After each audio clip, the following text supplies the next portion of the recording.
Sans plus attendre, je donne maintenant la parole aux professeurs Camdem et Chevalier pour leur ouvrage sur la recherche enracinée en management. Alors, bonjour. Donc, l'ouvrage « La recherche enracinée en management en Afrique », je vais le présenter avec Françoise Chevalier. Slide suivant. Bien, l'ouvrage est structuré d'abord au niveau de trois principales perspectives. Une perspective théorico-conceptuelle dans la partie 1, une perspective épistémologie méthodologique partie 2 et surtout, très important, une perspective vécue expérientielle dans la partie 3. Dans cette partie-là, nous donnons la parole aux praticiens managers. Alors, quelques principales caractéristiques de l'ouvrage, c'est donc 3 parties, 20 chapitres, au total 29 contributeurs de 11 nationalités différentes, la Belgique, le Bénin, Cameroun, Côte d'Ivoire, France, Guinée, Madagascar, Mali, Maroc, République démocratique du Congo. Donc, tous ces pays couvrent l'essentiel des pays africains. La cible, essentiellement des enseignants, des chercheurs, des praticiens, qui sont liés par le fil conducteur de la création de la connaissance sur les modèles et les pratiques de management en contexte africain. Et pour terminer sur cette caractéristique générale, il faut dire qu'il s'agit là du premier ouvrage en français, j'insiste, en français, qui traite d'une approche globale de la recherche managériale en contexte africain. Slide suivant. Très bien. Ici, on voudrait très sincèrement dire nos remerciements à Michel Kalika, qui est président de la collection BSI à la maison d'édition Entreprise, Management et Société, qui a accepté d'accueillir cet ouvrage dans sa collection. Et dire aussi un très grand merci à Didier Akwete, qui est entrepreneur, président du groupe Afrique Search à Paris, en France, qui est un chasseur de tête africain, qui a accepté de rédiger la préface de l'ouvrage. Slide suivant.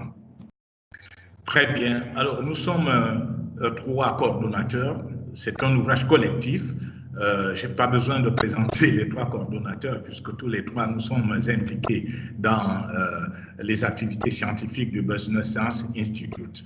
Donc, je pense que nous pouvons passer rapidement sur ce slide. Slide suivant. Alors, quelques questions fondamentales avant de passer la parole à Françoise Chevalier pour faire la présentation du chapitre 1. Voilà les questions qui ont été à l'origine de cet ouvrage. Alors, comment faire pour renforcer l'impact managérial et sociétal de la recherche africaine en management? Faire en sorte que cette recherche ait une finalité qui est de pouvoir résoudre les problèmes auxquels sont confrontées les entreprises et même au-delà des entreprises, les sociétés africaines. Deuxième question fondamentale, comment les chercheurs africains peuvent accompagner durablement le processus d'émergence économique de l'Afrique? L'Afrique, nous le savons aujourd'hui, est un des continents qui connaît les meilleurs taux de croissance économique au monde. Et il était question pour nous de voir comment ce processus évolutif de la croissance économique africaine pourrait être accompagné par des travaux de chercheurs africains. Ensuite, comment améliorer la collaboration mutuellement bénéfique entre les chercheurs et les praticiens? Nous avons fait un constat de la rupture du dialogue de sourds entre les chercheurs universitaires et les praticiens du management en contexte africain.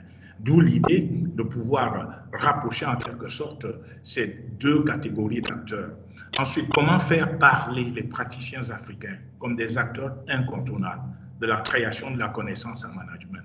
La réalité en contexte africain, c'est de croire que seuls les chercheurs universitaires ont la possibilité, ont la capacité de créer de la connaissance en management. Nous avons voulu dans cet ouvrage montrer quelles sont les potentialités des praticiens, des entrepreneurs, des managers au quotidien à contribuer également à la création de la connaissance. Et surtout aussi, autre question essentielle, comment tirer avantage des diversités africaines pour améliorer les performances. C'est la raison pour laquelle nous avons mobilisé des contributeurs originaires des différents pays africains. Et enfin, comment produire davantage de success stories africaines en management. L'idée ici, c'est de dire, au fond, il faudrait que, peut-être demain, qu'on commence à identifier des entrepreneurs, des managers africains dont les réalisations sont citées comme des références dans ce qui se fait dans le monde. Slide suivant. Alors, 3 parties. Première partie, concepts et théories pour la recherche enracinée en management. Cette partie sera présentée en détail par Françoise Chevalier. Ensuite, la deuxième partie, épistémologie et méthodologie pour la recherche enracinée en management. Je vais la présenter. Et la troisième partie, retour d'expérience des managers, chercheurs africains sur la recherche enracinée en management. Je vais également présenter cette partie. Et enfin, nous terminerons la présentation par la conclusion qui sera faite par Françoise. Françoise, tu prends le relais, s'il te plaît? Oui, avec grand plaisir. Alors, cet ouvrage qui est là, hein, Recherche enracinée en management, c'est vraiment une aventure collective. Et alors, la première partie porte effectivement, comme l'indique le professeur Camden, sur les concepts et théories pour la recherche enracinée en management en Afrique. 9 chapitres qui sont rédigés par 13 enseignants-chercheurs africains et européens. Et donc, le chapitre 1, dont les auteurs sont le professeur Yvon Péqueux, je crois, qui est dans l'assistance, et Bertrand Sogbossi-Boko, qui est professeur à l'université de Parakou au Bénin, porte sur la question suivante: quelle théorie des organisations pour la recherche en management en Afrique? Et là, les 3 apports qui nous ont semblé essentiels de souligner dans le cadre de la présentation ce matin portent sur le premier point, alors, le décryptage de la notion de contextualisation d'une théorie ou d'une pratique managériale. Qu'est-ce que cela veut dire? Les recherches et les pratiques managériales contextualisées africaines, est-ce qu'elles sont, oui ou non, généralisables à d'autres contextes?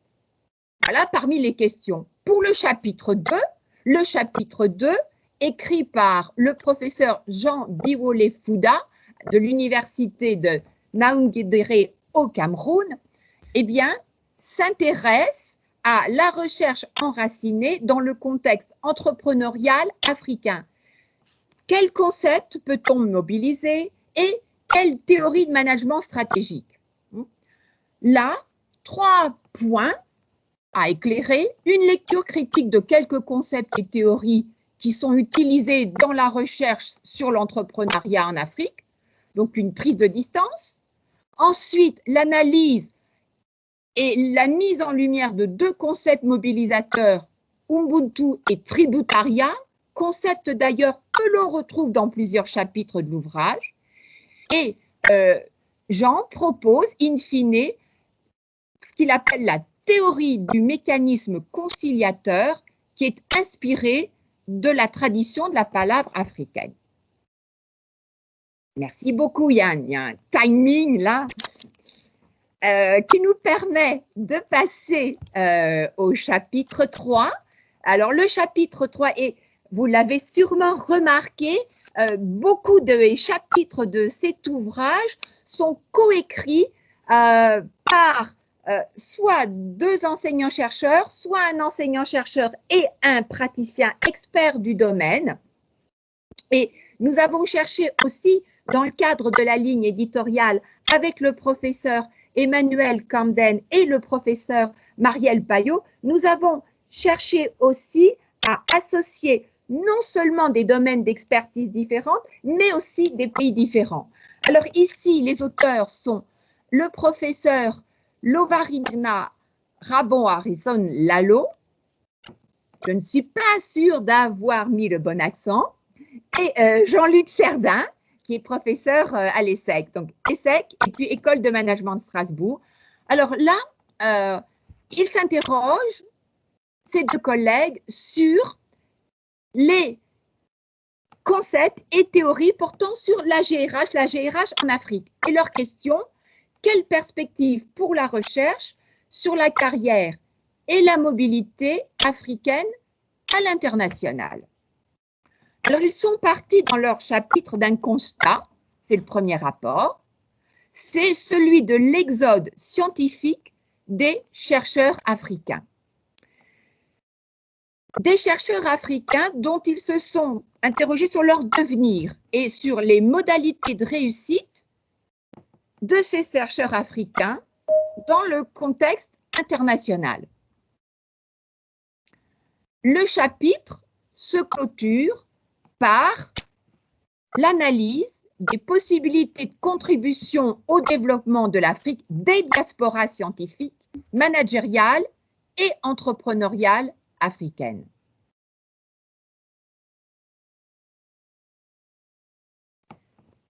Le chapitre 4,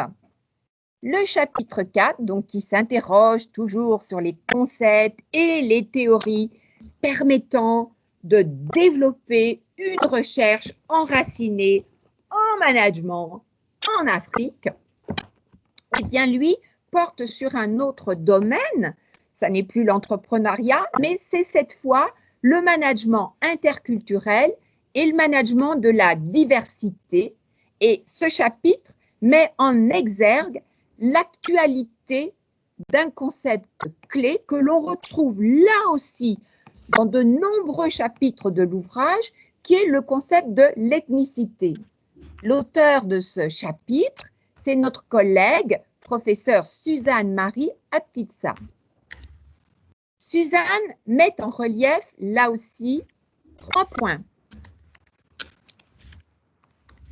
Elle fait porter le projecteur sur ce concept, ce phénomène de l'ethnicité dans la recherche et les pratiques managériales en contexte africain. Et elle restitue le cas de firmes multinationales étrangères implantées en Afrique et qui sont confrontées, ces différentes entreprises, à la gestion de la diversité culturelle. Le chapitre se clôture par un plaidoyer pour une ethnicité mobilisatrice et non conflictuelle dans les entreprises africaines. C'était le chapitre 4. Chacun des chapitres, vous le voyez, porte sur un domaine de la gestion différent. C'est le cas pour le chapitre 5, écrit par Alexandre Wong, un chercheur consultant en RSE, et qui, lui, a mis en lumière combien les pratiques de RSE peuvent être singulières en Afrique. C'est un chapitre qui conduit à décrypter les pratiques de responsabilité sociétale de l'entreprise et le développement durable en Afrique. Son originalité, notamment, c'est de montrer qu'un certain nombre de pratiques africaines de RSE, parfois, sont plus anciennes que celles observées en Occident.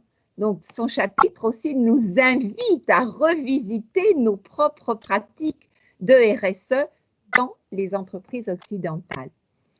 Et ce chapitre se clôture par un plaidoyer pour une RSE africaine, longtemps ignorée par les chercheurs et les praticiens, et qui gagnerait à être plus connue et mieux valorisée en Afrique. Après cet apport vient le chapitre 6, toujours sur concepts et théories. Et cette fois-ci, vous voyez, nous mettons le projecteur avec ce chapitre sur une autre discipline de la gestion, le marketing. Et c'est notre collègue, le professeur Fatou Diop Sall, de l'université Cheikh Anta Diop de Dakar, au Sénégal, qui montre combien l'analyse des possibilités des traditions culturelles africaines peut être fructueuse dans les pratiques de marketing. Et elle souligne la nécessité pour les chercheurs et les praticiens du marketing en Afrique de très bien cerner les besoins des consommateurs africains. Elle fait porter l'attention sur la double finalité du marketing en contexte africain, la rentabilité financière de l'entreprise et la réduction de la pauvreté des consommateurs africains. Donc, on voit bien là ce travail de réflexion à nouveau sur concepts et méthodes de recherche dans une discipline particulière, le marketing. Ce qui nous conduit à passer au chapitre 7, Et là, le chapitre 7 a été coécrit par le professeur Alain Burlot et le professeur Geneviève Causse, qui, de leur côté, s'interrogent sur les théories et les concepts en comptabilité et en contrôle de gestion. Et dans un premier temps, dans leur chapitre, ils font un récapitulatif grand angle sur les objectifs, les normes, les référentiels utilisés dans les pratiques comptables et de contrôle de gestion. Après ce récapitulatif grand angle, ils s'efforcent de prendre en compte les préoccupations sociétales et environnementales dans l'exercice du métier de comptable et de contrôleur de gestion. En fait, il souligne l'importance, l'utilité et la pertinence de changements dans les pratiques comptables et de contrôle de gestion pour mieux prendre en compte les spécificités du ou des contextes africains. Ce qui nous amène au chapitre 8, toujours sur la même problématique, concept et théorie pour la recherche enracinée en management, et cette fois, l'angle est mis, l'accent porte sur la recherche en entrepreneuriat par le professeur Raphaël Nakou. Raphaël donne une lecture critique de la conceptualisation et de la théorisation de la recherche en entrepreneuriat en contexte international. Il souligne notamment les caractéristiques du modèle entrepreneurial occidental, une sorte d'idéal type, caractérisé par la figure emblématique de l'individu qui ne serait guidé que par la seule rationalité économique et qui serait à la seule recherche de la maximisation du profit, pour lui opposer en contrepoint une autre figure emblématique et aussi sous la forme idéal type du modèle d'entrepreneur africain, la figure de l'individu qui est guidé par la rationalité éco-sociale et qui est à la recherche à la fois de la maximisation du profit et du bien-être communautaire. Ceci nous amène, merci Yann, merci pour la synchronisation parfaite Yann. Ceci nous amène au chapitre 9, le chapitre 9 coécrit par un duo aussi là tout à fait original, par Kofi Jacques Hendry, inspecteur général adjoint à la Direction générale des douanes Abidjan, et le professeur François Pichot, École des HEC à Liège en Belgique. Il s'interroge sur les apports de la théorie de l'acteur réseau à la recherche enracinée en terre africaine. 3 apports ici. Un premier tient à la discussion du cadre réglementaire pour la gestion efficace des systèmes d'information dans l'administration des douanes en Côte d'Ivoire. Le deuxième apport est celui de l'analyse des modalités de résistance des fonctionnaires de la douane à l'informatisation des procédures douanières. Donc, on a là également, dans ce chapitre, mais dans les chapitres précédents qui ont été présentés, la restitution à l'appui d'une réflexion sur les concepts et théories, la restitution d'études empiriques. C'est le cas ici. Pour conclure, dans ce chapitre, aux limites dans la mise en œuvre des injonctions des bailleurs de fonds et partenaires internationaux peu familiers des spécificités de l'environnement africain.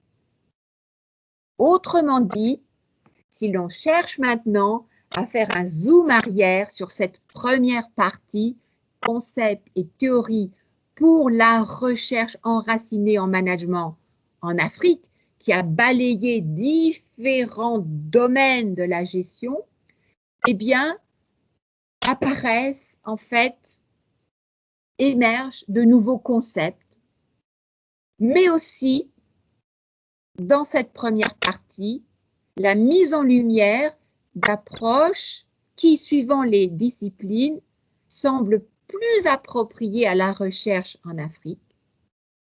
Et également, et ça aussi est très important, apparaît tout au long de ces 9 chapitres une notion différente, celle de l'hybridation des pratiques, hybridation des concepts, hybridation des théories pour faire émerger un corps de concepts et de méthodes plus adaptés aux questions de la recherche en Afrique. Voici pour cette première partie. Je te passe la main, Emmanuel, pour la suite des opérations. Merci Françoise. La deuxième partie est composée donc de 6 chapitres et porte sur l'épistémologie et les méthodologies pour la recherche enracinée en management en Afrique, dont rédigée par 11 enseignants-chercheurs africains et européens et également par des praticiens africains experts. Donc, le chapitre 10, rédigé par le professeur Alain-Charles Martinet, professeur émérite à l'IAE, Université de Lyon, porte sur quelle épistémologie pour la recherche en management en Afrique, avec 3 apports essentiels. D'abord, une présentation synthétique d'une alternative épistémologique au positivisme. Ensuite, la présentation des avantages de l'épistémologie pragmatiste en contexte africain et la production d'une connaissance transformatrice, dans le sens où cette épistémologie pragmatiste est beaucoup plus à même de contribuer à la production d'une connaissance pragmatiste en Afrique. Le chapitre 11, écrit par professeur Michel Villette, professeur à AgroParisTech en France, réfléchir sur son expérience au travail, un guide pratique. Les principaux apports, c'est l'exposé d'une démarche méthodique et pragmatique pour l'analyse d'une expérience professionnelle. Ensuite, comment une expérience personnelle peut être une source de projet de recherche doctorale. Et ce chapitre, je crois, est vraiment ciblé, déblayé pour montrer comment, à partir d'une expérience professionnelle empirique, on peut envisager un projet de recherche de type doctoral. Et enfin, il énonce quelques conseils et recommandations pratiques pour les futurs chercheurs doctorants africains qui souhaitent s'inscrire dans des programmes de DBA. Chapitre 12, contexte et mémo pour la recherche en Afrique, écrit par Françoise Chevalier, à HEC Paris, et moi-même, professeur Ali Sek et Ali M. de Douala. Dans ce chapitre, nous analysons les impacts de la croissance économique africaine sur le développement de la recherche en management. Nous faisons le constat du faible enracinement en contexte africain des recherches effectuées jusqu'à présent dans le domaine du management, et à partir de ce constat, nous proposons la méthodologie de la théorisation enracinée, la grande théorie, comme une méthodologie susceptible de contribuer au renouvellement de la recherche en management en contexte africain. Ce qui nous amène donc au chapitre 13. Chapitre 13, du bon usage des méthodes quantitatives pour une recherche en management ancrée en Afrique. Chapitre qui a le mérite d'être écrit par un professeur, professeur Jean Muscarola, professeur émérite au BSI, avec 3 de ses doctorants en DBA. Bernard Boumou, qui est administrateur directeur général d'un groupe d'assurance à Conakry, en Guinée, le groupe Lanala, Draman Sidibé, qui est chargé de mission au secrétariat général de la Banque malienne de développement à Bamako, au Mali, et Fadoua Tahari, qui est expert comptable et formatrice consultante à Casablanca, au Maroc. Alors, qu'est-ce qu'on va retrouver dans ce chapitre? La complexité, l'analyse des complexités et des difficultés de l'usage des méthodes quantitatives dans la recherche en contexte africain, les possibilités de combinaison des méthodes quantitatives et des méthodes qualitatives, et surtout, ce chapitre nous enseigne sur les opportunités d'utilisation du logiciel Sphinx sur des données à la fois quantitatives et qualitatives recueillies en contexte africain, et notamment dans les 3 contextes concernés, la Guinée, le Mali et le Maroc. Le chapitre 14, les apports des méthodes mixtes pour la recherche enracinée en Afrique, rédigé également par un duo, professeur Yves-Frédéric Livian, professeur émérite à l'IAE, Université de Lyon en France, et le professeur Patrick Bakengela Chamba, qui est professeur à l'Université protestante du Congo à Kinshasa.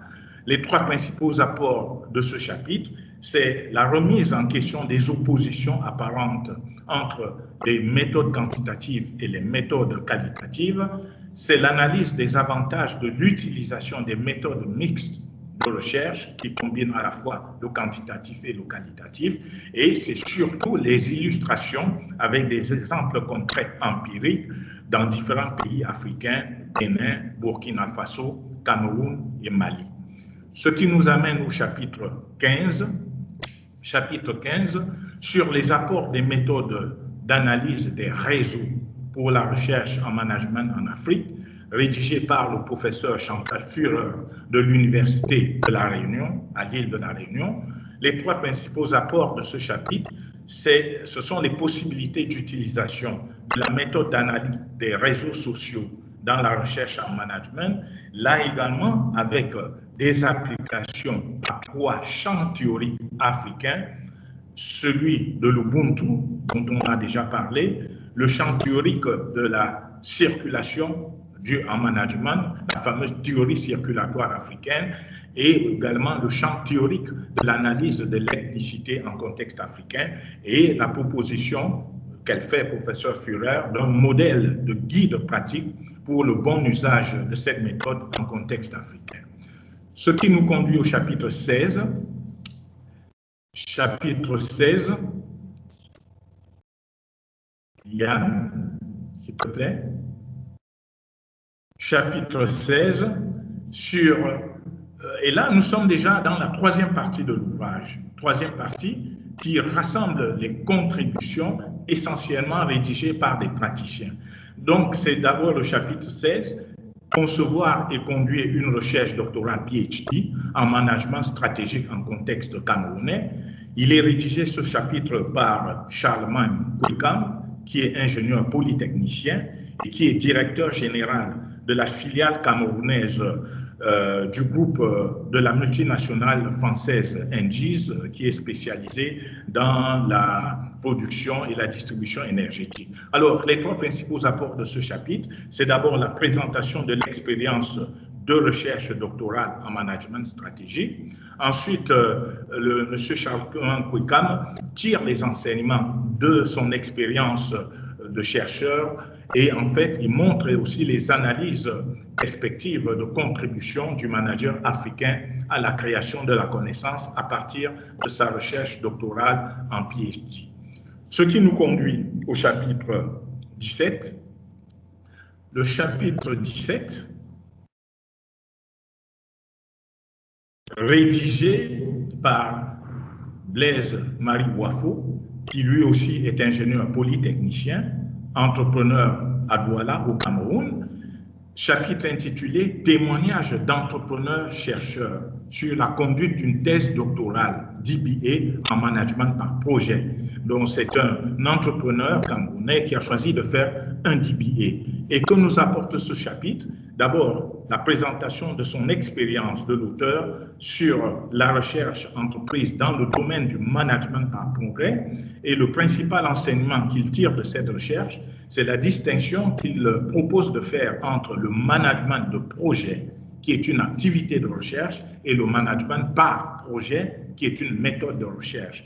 Et il analyse également quelques perspectives de contribution de l'entrepreneur africain à la création de la connaissance. Ce qui nous amène au chapitre 18. Chapitre 18. Chapitre 18, rédigé par moi-même et par Dupin Tchotchoa Kambiap, qui est juriste d'entreprise et qui est un futur doctorant du BSI. Le chapitre est intitulé « Retour d'expérience et perspectives de recherche enracinées en management juridique au Cameroun, utilité et pertinence du DBA ».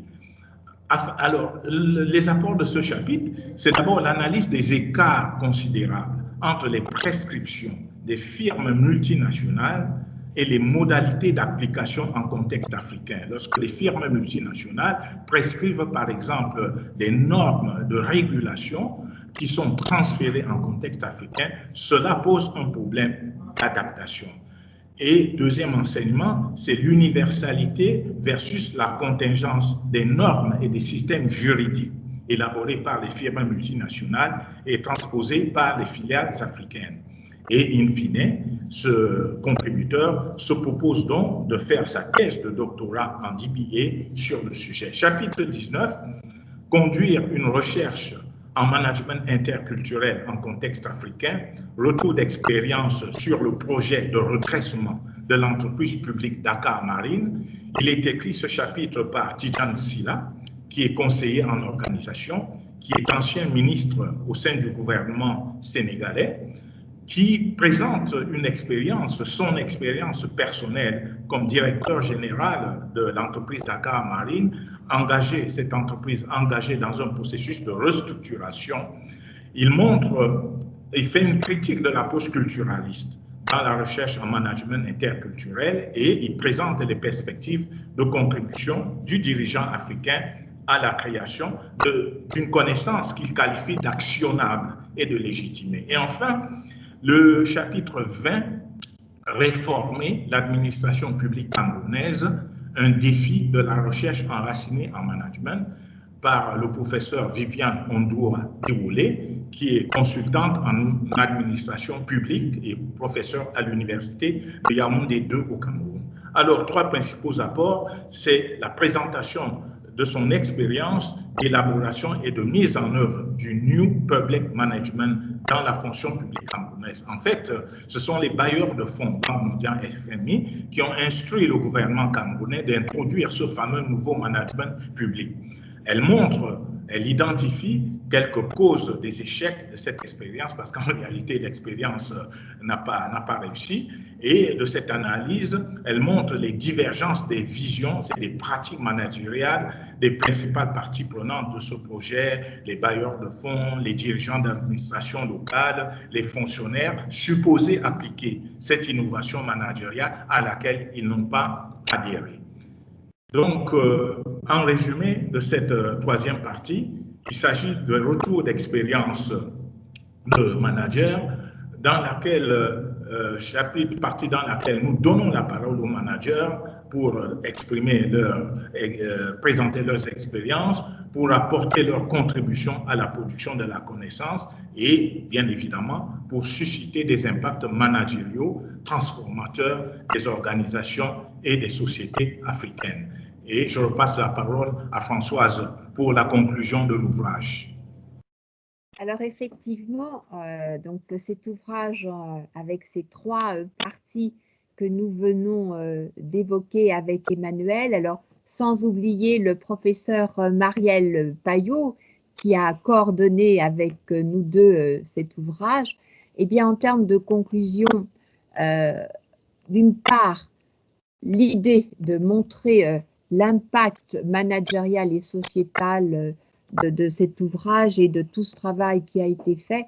Je rappelle simplement que tout ce travail est parti d'un constat que nous formulions, celui finalement très souvent de travaux de recherche en management menés en terre d'Afrique qui utilisaient ou utilisent des concepts et des théories plutôt occidentales ne rendant pas toujours compte des réalités du terrain, qui parfois ont la tentation de recourir à des méthodologies quantitatives comme si la mesure pouvait se substituer à l'analyse des pratiques. Bref, un certain nombre donc de questions que nous nous posions, d'où la mise sur le métier de cet ouvrage qui cherche donc à avoir un impact managérial et sociétal par des contributions de praticiens africains à la création de connaissances en management, puisque sur les 29 contributeurs, il y a 8 praticiens experts dans leur domaine. L'idée aussi dans la ligne éditoriale, hein, c'était, nous l'avons évoqué à plusieurs reprises avec Emmanuel, hein, c'était de développer des possibilités et des collaborations plus fructueuses entre chercheurs universitaires et praticiens. Ce qui est bien aussi dans la ligne éditoriale, me semble-t-il. Je parle sous ton contrôle, professeur Kalika, de la collection du Business Science Institute. Et puis aussi de donner par cet ouvrage une meilleure visibilité internationale. C'est la semaine de Vils, la semaine internationale qui nous regroupe tous à Vils, le Vils virtuel, certes, mais tout de même. Une meilleure visibilité internationale de la recherche africaine en management. Voilà, c'est vraiment ces impacts managériaux et sociétaux que nous visons dans cet ouvrage. Alors, certes, cet ouvrage-là qui s'est fait grâce à l'énergie collective des talents individuels, hein, qui aussi, me semble-t-il, assez emblématique de nos fonctionnements, mais il présente quand même un certain nombre de limites, hein, puisque nous sommes limités à l'Afrique francophone, hein, et à 3 régions africaines, l'Afrique centrale, l'Afrique de l'Ouest et l'Afrique du Nord. Il y a aussi une limitation linguistique, puisque cet ouvrage il est entièrement rédigé en français, alors que plus de 80% de la production africaine en management, production recherche, elle est effectuée en anglais. Alors, tous ces constats, et aussi, je crois, le plaisir que toute l'équipe a eu à travailler de concert, eh bien, nous fait passer de ces éléments de conclusion actuelle à une conclusion en devenir pour le futur, et nous invite éventuellement à de nouveaux projets éditoriaux, collaboratifs, pour effectivement travailler sur cette question de la recherche enracinée dans les contextes africains, et y travailler ensemble entre universitaires et praticiens. Nous vous remercions. Eh bien, merci beaucoup, professeur Kamdem, professeur Chevalier. Présentation très, très inspirante. On voit, ce qui me frappe, moi, personnellement, c'est qu'au-delà de la création de connaissances, hein, que vous avez montré, c'est qu'il y a un réel plaisir. On sent que vous avez trouvé, à mon sens, un épanouissement dans cette possibilité de montrer qu'il faut être prudent sur le fait d'utiliser des théories plutôt pensées pour le monde occidental et qu'il convient de faire preuve d'humilité pour aller vers des terrains différents et que effectivement vous arrivez à des résultats tout à fait passionnants et tout à fait intéressants.